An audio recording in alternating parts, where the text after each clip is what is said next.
Question number 2 है। कार्य प्रकाश वायु से 1.5 अपवर्तनांक की कांच की प्लेट में प्रवेश करता है। कांच में प्रकाश की चाल कितनी होगी वो आपको कह रहा है बताने के लिए, जबकि निर्वात में प्रकाश की चाल 3 × 10⁸ मीटर पर सेकेंड है। सबसे पहले सॉल्व लिखेंगे और इसमें जो दिया गया है वो लिख लेंगे। तो कह रहा है वायु में 1.5 अपवर्तनांक की कांच की प्लेट में प्रवेश करता है। तो अब यहां से लिख लेंगे, अपवर्तनांक आपको दे दिया है तो लिख लेंगे कांच की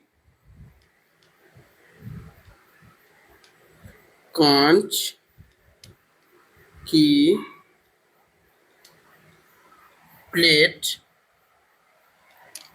की अपवर्तनांक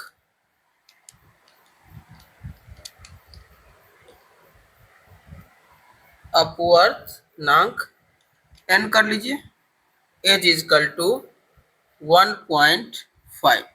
करेक्ट। उसके बाद कह रहा है कांच में प्रवेश प्रकाश की चाल कितनी होगी, जबकि निर्वात में प्रकाश की चाल, यानी पहला माध्यम जो निर्वात है उसका दे दिया है, सेकेंड माध्यम क्या है कांच, उसमें कह रहा है आपको बताने के लिए। आप यहाँ पर लिख सकते हैं चाहे तो माध्यम प्रथम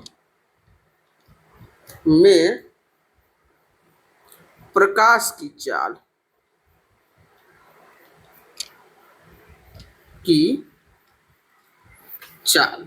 अब प्रकाश की चाल हमारा दो जगह है तो इसको v1 कर सकते हैं, एज इजकल टू 3 × 10⁸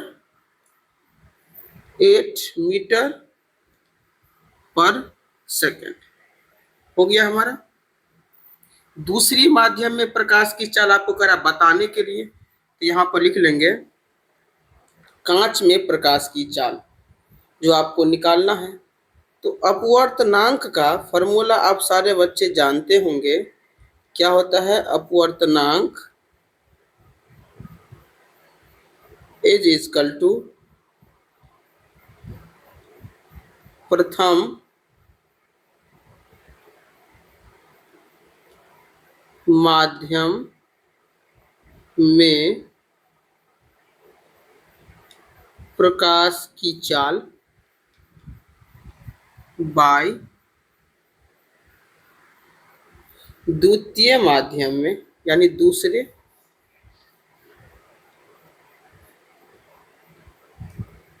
माध्यम में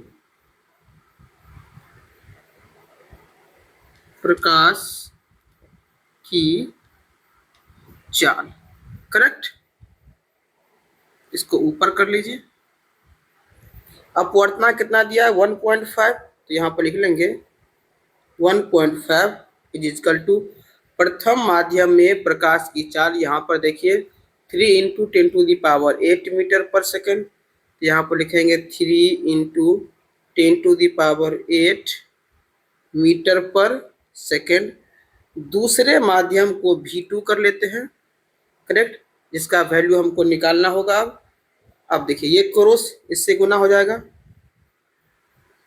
1.5 is equal to 3 × 10⁸ metre per second. ये डिवाइड में है, सॉरी मल्टीपल में आ जाएगा, डिवाइड में यहाँ लिख देते हैं v2 is equal to 3 × 10⁸ metre per second by 1.5। Decimal इसको रिमूव कर लेंगे, v2 इक्वल टू 3 × 10⁸ मीटर